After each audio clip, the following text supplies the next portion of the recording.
Hi, this is Mary. Today we're going to talk about complex numbers. First, we're going to find out what an imaginary number is. An imaginary number is defined as I, where I is the square root of negative 1.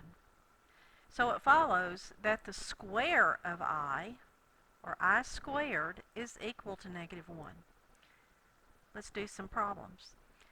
Express in terms of I. Example 1. I want to figure out the square root of negative 7. So the square root of negative 7 can be thought of as negative 1 times 7. If I split these radicals out, I have the square root of negative 1 times the square root of 7. Well, we know by definition, right here, that the square root of negative 1 is I times the square root of 7. Example 2. We could do the same thing. We could split this out as the square root of negative 1 times 25.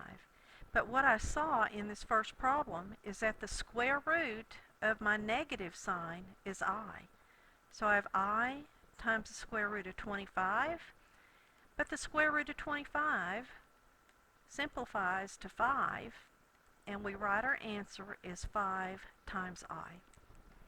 Example 3. I know that the square root of my negative sign is I times the square root of 18, but we should always simplify radicals whenever we can. So I have I times the square root of 9 times 2, which simplifies to I times the square root of 9 is 3 times the square root of 2. And we're going to write our answer is 3I times the square root of 2. Example 4. Now this one has a negative sign already out in front, so it's going to just tag along. And the square root of the negative sign is I times the square root of 75. We want to simplify the square root of 75. Now I will show you a trick on your calculator. I'm going to bring up my calculator. I'm going to hit my program button and bring up some programs. If you do not have these programs on your calculator, ask your teacher. But I'm going to use number 1, CPLX root, my first program. Press enter. It's going to ask for R, or the root. This is a square root problem, so I'll put 2, enter. The A is 75, enter. This is a program that lets me simplify radicals, which is 5I times the square root of 3. And remember, we said our negative sign is going to tag along. Okay, a complex number always looks like A plus B times I. Notice it's got two parts to it.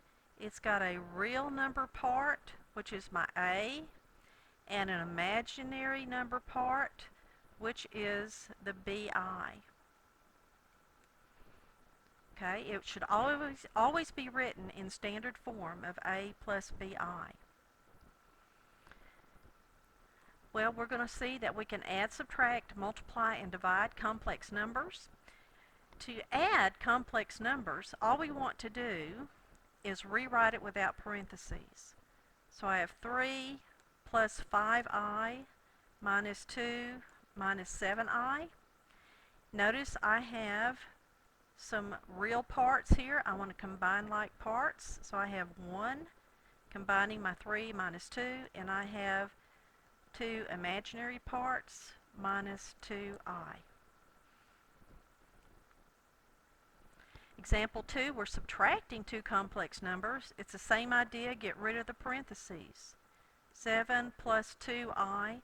But to get rid of this set of parentheses, I need to distribute my negative sign. Plus 3 plus 5I. And all we're going to do is combine like parts. 10 plus 7I. We can multiply complex numbers. What we want to do is always simplify your radicals first, write in terms of I, and then multiply by using the distributive property or foiling when necessary. Let's do example 1. My square root of negative 4 simplifies to 2i. My square root of negative 9 is 3i. I'm going to multiply my 2 times my 3 to get 6. I times I is I squared, and remember that I squared is negative 1. So I have 6 times my negative 1 to give negative 6 for my answer. Example 2 is very similar. I have I times the square root of 10 times I times the square root of 11. Neither one of these radicals simplify, so I'm going to multiply my i's. I times I is I squared. Multiply my radicals, the square root of 110. Now remember, I squared is negative 1, so I have negative the square root of 110.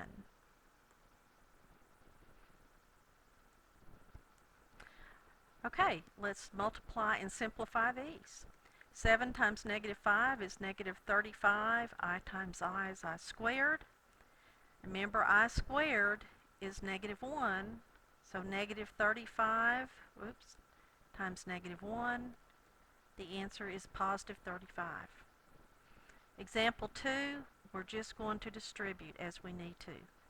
Negative 15i minus 40i squared.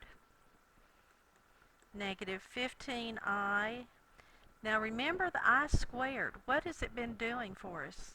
It has just been changing the sign and making it a real part. So this will be plus 40 because I would have had a negative times a negative to give positive. But we need to write it in a plus bi terms. So 40 minus 15i. Always put your real part first. Example 3, we're going to FOIL. F, negative 21, O, negative 35i, the inside, minus 6i, and the last, minus 10i squared. Simplify, negative 21. I'm going to combine my like terms, minus 41i, and remember the I squared. It will change the sign and make it real to give a plus 10. Now I'm going to combine my real parts, negative 11 minus 41i. Now let me show you on the calculator that most of these problems can be done on the calculator. Bring it up here. I am going to do example 3 with my calculator, and I'm going to type it in just the way I see it. Okay, parentheses, 7 plus 2. I is right here above the decimal, but it's blue, so second decimal is I. Close, open, negative 3, subtract 5, I. Close, press enter.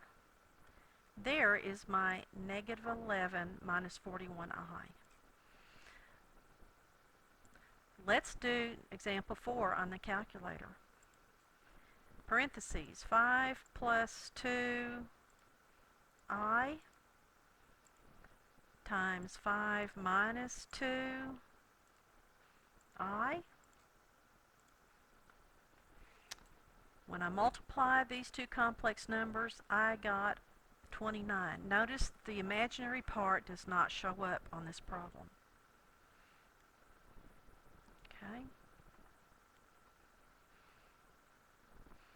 And let's do this last problem here.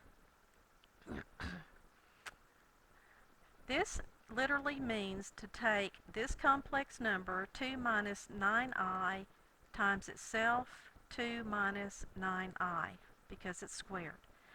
But this can be another calculator problem. 2 minus 9i. Now, we could just type it out again, or we could use this x squared button right here, because what it does, it squares whatever's below it. And press enter. The calculator says the complex number is negative 77 minus 36i.